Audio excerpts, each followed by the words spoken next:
Good afternoon, everyone.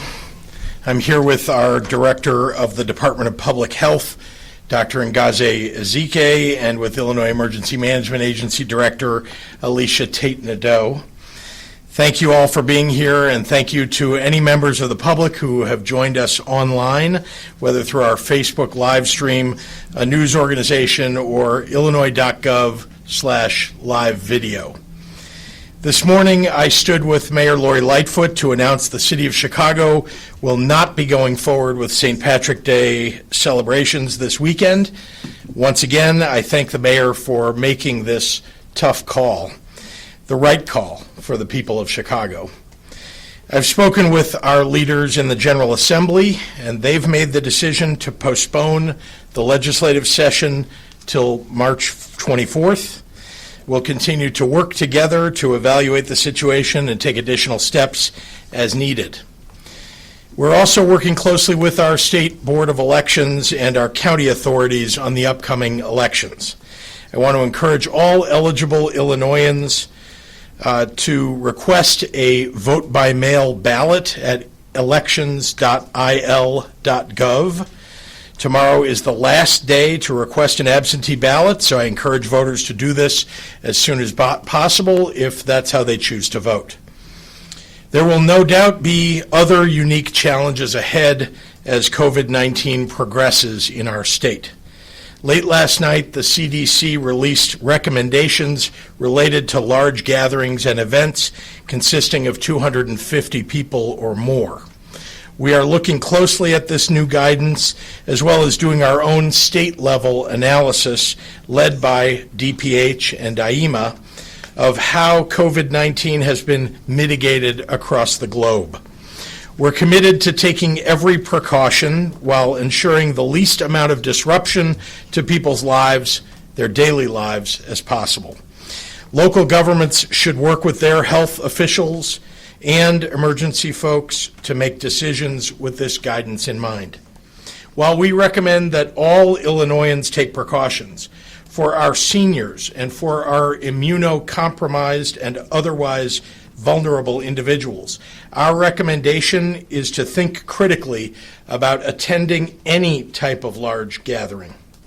As a reminder to our elderly residents and their loved ones, we've issued strict guidance around restricting visitors at the veterans and assisted living facilities that we control, and we are working closely with the various statewide associations to ensure that they match our efforts with similarly strict guidelines. Going into the weekend, I want to remind Illinoisans to make smart choices and continue to maintain good health practices. Remember, even if you yourself are young and healthy, your neighbors, your family members, even the people who walk the same streets of your community as you do might not be. It's on all of us to minimize spread and keep Illinois healthy. Since our update yesterday afternoon, there are 6 additional cases of coronavirus here in Illinois. As a reminder, yesterday we announced 8 new cases, including our first 2 from outside of Cook County. Our total count now is 25. But as a reminder, a number of patients have now made a full recovery. In a moment, I'll ask Dr. Ezike to elaborate on the medical details of these 6 new cases, as well as provide an update on the 19 previously announced. But I wanted to let everyone know about a public resource that we launched this week on the IDPH website. It's a tracker updated daily of the number of people currently under investigation here in Illinois for COVID-19. As you'll see if you log on to dph.illinois.gov and visit the COVID-19 page, we have a running tab of our positive tests. Again, that's now at 25, as well as our negative tests and investigations currently pending. I'm continuing to press the White House and the federal government for a rapid increase in test deployment to Illinois and to states across the nation. For the safety of our residents, especially our vulnerable populations, it's essential that our testing capability run ahead of this virus, not behind. Thank you. And now I'd like to turn it over to our Illinois Director of the Department of Public Health, Dr. Ngozi Ezike. Doctor. Thank you, Governor. As the Governor did mention, we do now have 25 cases of COVID-19 here in Illinois, and we're continuing to monitor cases as they're identified, and we'll continue to notify you. So most of the cases have been in Chicago and Cook. We do have amongst these new cases a Lake County resident in his 50s. The other 5 additional cases are in Chicago and Cook, as I mentioned. We have a gentleman in his 80s, 2 men in their 70s, a woman in her 50s, and a man in his 40s. Again, we are actively investigating these identified cases now. We are investigating the travel histories, the exposures, trying to identify any close contacts of these now known COVID cases. All of these new cases are in isolation, whether it's home or in the hospital. So with these new cases, we are seeing more spread in our community. And again, I echo the Governor's comments that we need to be mindful if anyone is experiencing symptoms, has been in contact with any of these cases, that they should notify their provider. Please be reminded that local health departments are not able to perform testing for individuals. The samples do come eventually to the state lab to be run, but you still need to contact your healthcare provider if you have concerns and are experiencing symptoms. Let's remember again that our older individuals are most susceptible and have seen from reports around the world the most severe complications and unfortunately fatalities. And so we are having a close eye on our long-term care facilities and our nursing homes to restrict visitors in those locations, keep children 18 and under out of those facilities, and we are screening staff. We want all staff to be screened before they report to work in these facilities to make sure that they don't have fever, that they're not supposed to be on home isolation, that they did not recently return from one of these high-risk areas. If you are experiencing symptoms and you feel you need to go to the emergency room, please call ahead and notify someone that you will need to be met at the entrance so that we can mask and cover you, and so we don't expose additional people, additional healthcare workers, people in the waiting room. We want to make sure that everyone who comes in contact with potential cases has the appropriate personal protective equipment. We encourage people with general questions about COVID-19 to call our hotline. That number, once again, is 1-800-889-3931. This hotline is not for assessing personal symptoms. Again, you need to reach out to your provider for that. We will make sure, as we have been doing daily, to announce any positive test results. We will let you know as soon as possible when we have new cases. As always, we continue to recommend the everyday health actions to help prevent illness, to help prevent germ spread across our state. Again, you all know what those are, but it's worth repeating. Wash your hands, cover your cough, stay home from work or school or public places if you're ill, and disinfect regularly touched surfaces frequently. And with that, I will turn it over to Director General Tate Nadeau. Thank you, Doctor. Good afternoon. Today we convened a meeting with the School Safety Working Group to discuss the state's response to COVID-19. We shared with the group important information from the Illinois Department of Public Health and began gathering critical feedback and a handful of issues affecting our schools today. One of their priorities included the development of a flowchart to assist schools in making critical decisions about school closures or e-learning. I also want to underscore the importance of our businesses and our schools and other organizations to be reviewing their emergency plans, absenteeism policies, and cleaning procedures. If you are not already, Schools and universities should be identifying strategies for alternative learning, such as online programs, and consider postponing or canceling student exchange programs. In the business world, consider postponing or canceling unnecessary business travel. Revisit sick leave policies and schedule flexibility for your people. We also activated the Business Emergency Operations Center to ensure a healthy and robust supply chain. For example, we're looking at things like what our other business partners are, what their plans are, and how we can work together to share information. The Business Emergency Operations Center is comprised of businesses and associations throughout the state to share situational awareness and a common operating picture for coordinating responses and recovery actions. We currently have 220 individuals from 158 private sector entities, which make up all 16 critical infrastructure sectors. These players engaged in events and key components to our response and recovery operations. We are working with them to ensure that state, local, and business plans are compatible with one another. As we anticipate the potential of more cases in Illinois, we all need to make smart, responsible, educated decisions. Use common sense, avoid the spread of germs. And at this time, I will turn it back over to the governor and any questions that you might have. Thank you, gentlemen. Happy to take any questions. Governor, Yes. what's the situation in regard to large sport venues, United Center, places like that? What are you considering doing given the CDC guidance? Well, we are talking to the team owners, where I'm also reaching out to the leagues themselves because, for example, Major League Baseball and other leagues are going to be issuing guidance to their teams. This is a challenge not just for Chicago and Illinois, but for cities and states all across the nation.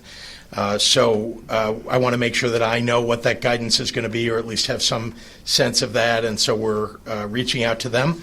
And we'll be discussing this with the city of Chicago, with the teams and leagues, and making some decisions in the near future. Do you think there is potentially a case to be made that the venues should close for the time being? Well, what I can say is that we're considering all options here. I think if you look back at previous epidemics or outbreaks, that's always been something that's considered. So we're taking a very serious look at that. I mean, as you know, the 1 million people that would have gathered for St. Patrick's Day was something that had to be addressed right away.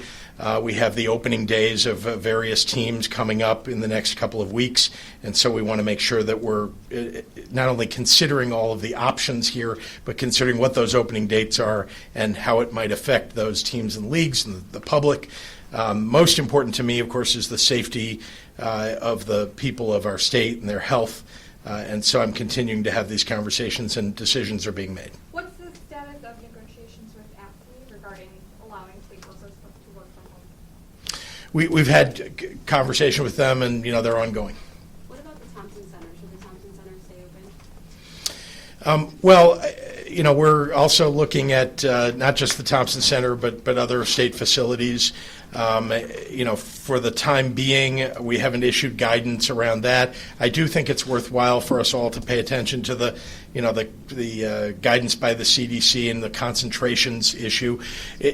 Buildings that have hundreds and even thousands of people in them aren't necessarily buildings that need to close. It's really a question of proximity of people to one another. As you know, there's this rule of 6 feet in 10 minutes. So we're looking at what that would look like for the Thompson Center and evaluating that. We'll make some decisions around that and all the other facilities that we operate. Governor, do you support the passage of Senate Bill 471 requiring part and full-time workers, requiring employers to give full and part-time workers up to 5 accrued paid sick days? Well, I am supportive of paid sick leave in general, but I will say that we're looking right now, because waiting for action by legislature is perhaps waiting too long. And so when people run out of their sick time, what we're looking at is emergency rules through JCAR to activate and delve into our unemployment benefits in the state. We're also seeking from the federal government the ability to get a waiver from the able and available rule in our unemployment insurance. I think they should be doing that for the entire country, but we're seeking it for the state of Illinois and also asking them to perhaps consider declaring a state of emergency or disaster for the nation around coronavirus, which would open up that ability. Building on that, though, do you have any thoughts about the fact that there are I believe there are 12 states that have some sort of law that protects part and full-time workers in this regard, that Illinois is not one of them? Yes, and I mean, as you know, I'm very concerned about particularly working class people and working families and the effect of not having the availability of sick time in, particularly lower wage operations. So. Do you think primary election night parties should be scaled back, called off in light of this? Or? What do you mean by parties when you say? Well, victory parties from the candidate standpoint. Again, I would have everybody look at the CDC guidance and also make prudent decisions. I think it depends on how big a gathering you're talking about. But suffice to say, yes, of course, everybody should be looking at what their election night victory events look like and how many people might be there, and giving some guidance about how many people might attend. And, there are a lot of those going around, state reps and state senators and so on, probably smaller events. Something around a presidential candidate would be much larger. You saw what happened in Cleveland when they were planning events for Sanders and Biden. They were canceled, and I think those were good decisions that were made in Cleveland. There's somebody back here. In the Thompson Center, since you pointed out all the infrastructural problems and it's an aging, very old building, does it have the proper ventilation for something like this? Is it up to code? Is it following all the guidelines needed for a respiratory infection like this? Yeah, so I guess I would turn it over to a doctor to answer a few of those questions, only to say that, as you know, we're going to be very careful with the safety of the people who work in this building. Right now, we have, ventilation in the building. No one thinks anything about the Thompson Center is appropriate, so I won't use that word because you've all spent time here and you know what this is like in this building. But it's it's really the proximity issue that people need to pay attention to, and that's the issue around how many feet away and how many minutes you're spending with groups of people or even with an individual. But perhaps Dr. Zike can answer a question about how much ventilation is required to.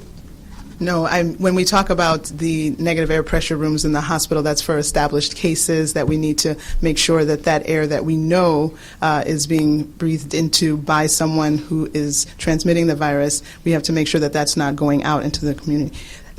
Again, I definitely wear a lot of hats. Building engineer is not one of them. So in terms of ventilation in the Thompson Center, I mean, there are doors, there are windows, so I think air moves. So I don't think the space itself is the problem. It's just, are there communal gatherings where there are large numbers of people in a very small space at the same time that could promote transmission if an individual had. And so that's what we'll be looking at. People in their cubicles, those are appropriately spaced away that they're not in direct contact with their employees. So looking at if you had, a meeting that assembled, 250 or 300 people, that's what we're concerned about, not so much people in their offices. Thank you. Dr. Zike, since you're standing there, Doctor, can you please go over the cases again? And you alluded to community spread, so I'm curious to know, is that all 6 cases? Is that 4 of the cases?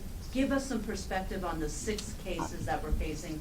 But if you could please go over them to make sure we have the correct information. Yeah, so I cannot give any definitive information on these last 6. Again, the investigation is going on now, so I will know more in terms of was there a link, were they on a cruise, did they travel from a high-risk area. So compiling that information and hope to have that for you probably by tomorrow. So I can't speak specifically to that. Was there another part to your question?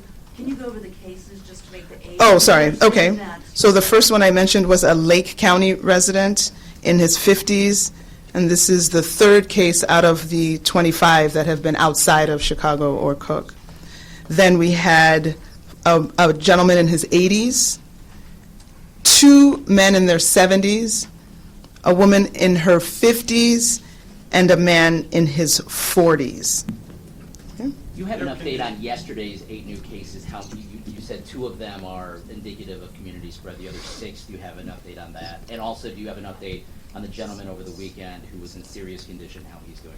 Yeah, so regarding our sickest patient, I will say that the situation is serious or critical. Very sick individual. Again, don't want it to get into too many details, but slightly improved from yesterday, but definitely in critical, very serious critical condition. In terms of our other cases, we're continuing, again, we have multiple health departments who have been dispatched, who are looking into all of that information, and I actually haven't gotten the final reports on all of those. I think right now we really have maybe one that we're pretty sure is that we couldn't find a link in terms of, maybe you could call that one community transmission. I will see out of these new ones if any of those can be added, but even if we had 1 or 2 or 3, that's definitely not evidence of widespread community transmission. We will continue to follow. We're continuing to do our sentinel surveillance. Thus far, of the over 100 samples we've done, we haven't seen that across the 15 hospitals that we're screening, but we're continuing that, and we're also waiting for information from the labs that have this test commercially available. I think we'll get a lot of useful information from the commercial labs in terms of they can do additional testing to tell us if there's evidence of community spread or cases that are not linked to any cases that we know of. So more information is coming in every day, and so we'll wait for that and share as we know. The numbers that you're giving at the briefings, when is the snapshot in time? Are they current as of, and why this time every day for the briefings? If you can give some insight on that. These numbers are current as of when you walk into the room, or what is the? Yeah, so let me start with the timing of these is intended to be useful to you. So, we're happy to take any guidance that you might provide, but that is why we've chosen this time of day. When the cases are announced is really dependent upon being able to confirm the information that we have, because sometimes there's information around a positive test. It may be that we have tested it once but not twice yet. And the other issue is the confirmation of the information around the person, exactly what their age is, where they're from, which county they're from. Because remember, right away we get an indication of someone is tested positive. We want to know that right away. Then we want to try to get some information initially about where they're from and so on. All of that is confidential to a large degree, so I can't see their names, for example, or anything like that, but knowing that they're from a particular county is a very useful piece of information. We can notify county health authorities for that. But in terms of timing, it's usually by the end of the day before that we then will, because it gives us time to get that the confirmatory information that we need in order to give you accurate information the next day. Just right here, yeah. Following on from some of the criticism of federal action, there was a New York Times post that suggests hospitals are increasingly concerned over medical supplies as this deepens and lengthens, especially in terms of mask supplies. Yes. What are your thoughts on that generally? And then if I could, after that, pass on to the doctor to get more of an update as to her thoughts in terms of hospitals and how prepared they are with these masks. I'll be happy to do that, and also the emergency management leader who's done a lot of work in this regard as well. Let's see, regarding the lab. Yeah. So as you know, I've been very vocal on this subject, and I've spoken with other governors who are deeply concerned about this. Here's what's happening. We're not getting enough tests. We're not getting enough test kits. We're not getting enough RNA extraction kits, which is part of the process of doing a test, or the reagent. There is a nationwide shortage of this reagent there is one producer of the reagent. Now, this is a result of the CDC having made a decision early on to not let the best research hospitals and institutions around the United States develop their own tests. They decided essentially to reject the ability early on. They're now loosening that up because they realized they created a problem. But as a result of the early decision, there was dependence upon this one reagent, this one test method, and the result is that we have a limited number of tests. Now, we're using them appropriately. As you know, we test people when they come in with symptoms. They get tested for flu and for other things before we resort to, if they test negative on these other items but still have the respiratory challenges and the fever, then we'll go to testing them for COVID-19. But the fact that we only have few of these and need more is indicative of a behavior on the federal government level that is unacceptable to me. So we're pressing hard. I believe the federal government is hearing it, but I haven't yet seen a reaction. Here's one of the frustrations for me. Last week, they said to us, in response to this question that I posed, that by Friday of last week, that one of the commercial laboratories would be starting to issue and provide perhaps millions of tests and make those available commercially. And then on Monday, another of the major testing companies would be doing the same. Well, it's now Wednesday, and as far as I can tell, in the state of Illinois, we have none of that. It's not being seen across the nation. We need a lot more help, and you hear very little. Yesterday, I put in calls to people at the federal government level, and I made sure they understood what my call was about, and I got no return phone call from at least two major officials that I reached out to. Now, I know they're busy, and I often have heard, well, someone's in the Situation Room. Or someone's in an important meeting and they can't call the governor of Illinois back on this subject. But I'm being as loud as I can on this subject, and I think that they are going to be reactive to it. I know that many other governors are speaking the same language that I am. Can you define too few tests, based on what we've seen in the spikes in population and positive tests in other states and other areas? Are we at risk of running out or having to ration them? Well, we're not rationing, but suffice to say that, like I said, we're not testing everybody that would like to be tested. We're not testing everybody earlier. In other words, you come in with some condition. We're testing for a number of other things before we would resort to this. So we need not thousands of tests, but tens of thousands and hundreds of thousands of tests available, and we don't have those today. What do we have right now? We have been given access to thousands of tests, but we're using those as we go, and if a couple weeks go by and we don't receive help and we're not getting more tests or more of the reagent or more test kits, we are going to run out. Governor, you said that you're considering using JCAR authority to expand unemployment rules to cover Yes. Health insurance or sick pay. Does JCAR indeed have the legal authority to order employers to offer more sick pay? I'm advised by our legal team that they do, and in fact, they have the authority to do it under emergency rules. Are there plans to change any Has a poll? primetime address today about coronavirus. What do you want to hear from him besides this need for the commercial testing? Well, number one, that he's taking this seriously, because I have not heard that from the President of the United States. There are other people at the federal level who are taking it seriously. And in fact, when you go 2 levels down, and you talk to the people who are actually doing the work, they understand. But when the president, wears his, red hat in a CDC facility and talks about his own brilliance around being able to do research to determine an answer to this problem, I mean, he's not taking it seriously. And you see what he tweets about this. His people in his administration have called this a hoax. We need people to take this seriously. I hope that when he gives an address, is that later today? But when he gives an address, that he speaks to the concerns that people all across this nation have, and especially to those of us who are trying to provide the care and take care of the health and safety of the people of our states.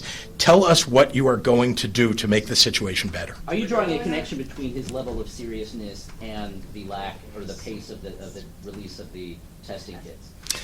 I am not. I don't think that the testing kits have to do with that. But you can imagine if a president of the United States, let me back up.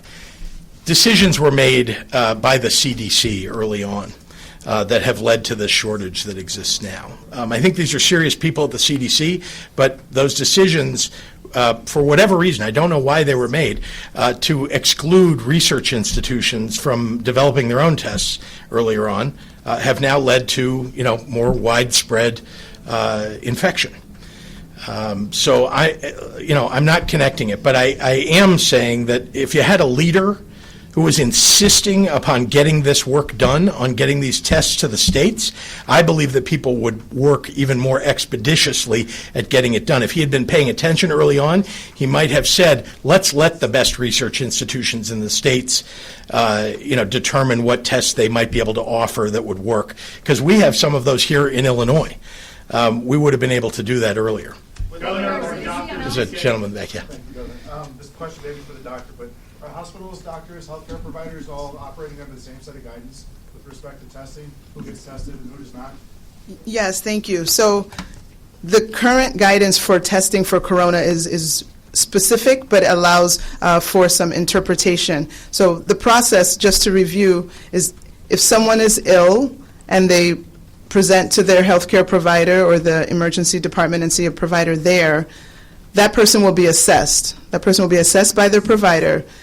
If they have, we call ILI, influenza-like illness, and there happens to be travel to one of the affected areas, someone says they came off of a cruise, someone says that they were connected, to a COVID case, they will meet immediate criteria to have those specimens that are collected sent. They will, they'll talk with the local health department. Those are boots on the ground. They will get a specific PUI number and know that those specimens will be sent to the public health lab. So that's one clear case of people who get tested. If someone presents to a health care facility and they are really sick, they get hospitalized, they've tested for flu, it wasn't flu, they've tested for many other bacteria, virus, fungi, and cannot find an etiology, that would also be a criteria to say, look, we can't find etiology for this illness. They're critically ill. This also qualifies to be a person under investigation. So that sample would also qualify to be sent to the public health lab. Someone who says, oh, I don't feel well, I've traveled nowhere, I'm not connected to anything that's like low risk for being COVID, so that person would not qualify to have their samples sent to us because we are trying to prioritize our high-risk individuals, and so for a low-risk person, that is the one we wanted to be able to send to the commercial labs and hope that they could find out, that their status there, thinking that they're low risk, and most of those would actually be negative. Is that clear? Yeah, so just to follow up, do you need to have had previous contact with the patient or with somebody under quarantine if you test negative for influenza or negative for pneumonia but are still having severe respiratory problems? Right, so the people who do test negative for everything and are really ill, that's the expanded definition that we would now include. That was not there previously, but if you can't find an etiology and you're really ill, looks like a flu-like illness, that would now be added to the PUI definition. That sample could be sent to the public health lab. Just as a matter of timing, when did that change? The expanded guidance to include, ill people who didn't have another etiology has been in the last, I don't know my days and nights anymore, so I think that's within the last 10 days. I think that's within the last 10 days. Thank you. Doctor, just on that, just to follow up on that earlier point about the masks. CDC announced today that Illinois is going to receive $14 million to COVID-19 response. Any comment on that? Well, are you talking about as part of the bill that was passed, the $14.7 million? Yeah. I mean, look, we have expended dollars in the state of Illinois on this. This is where the emergency, appropriation comes in handy. We need help from the federal government. This is one of the ways that they can help us. What's Well, the latest can on you give the polling website places? one more time? What's the latest on polling places? Are there specific, if not, are there nursing homes that are being used as polling places? Are there senior-centric facilities? Are those going to be changed? Yep. So we've worked with the boards of elections across the state. Remember, we have county clerks, and we have boards of elections, and in 102 counties. And so we've made sure that we're doing our best to move any existing polling places out of nursing homes, or to protect the nursing home patients or people living in those nursing homes, so that if there are people who want to vote, that they're not voting in proximity and bringing in something that might be communicable. Because remember, it isn't just that people might get, in a nursing home, might get COVID-19. We also don't want them to get some comorbidity, so bring in the flu or something else. And so, for example, at the Quincy Veterans Home, which had a polling place right at the veterans, inside the veterans home, we've asked the county clerk in Adams County to move that polling place to another location nearby, so that all the people who live in the area but don't live at the veterans home can go vote, but the people at the veterans home still have the opportunity to vote themselves. Do you have any reason to quantify? The team with ties to McHenry and Lake County, is that person a student at any local schools or colleges? Yeah, those are details that we would not get into, that I don't think are relevant for the public. What's the Go. age, This is the last Thank question. you. what's the age of the patient who's serious to critical? We can get you that. There's, IDPH has press releases on all of that. Jordan, come back out with. Huh? You go out for a second. Sorry. Okay. You want to have this in front of everyone?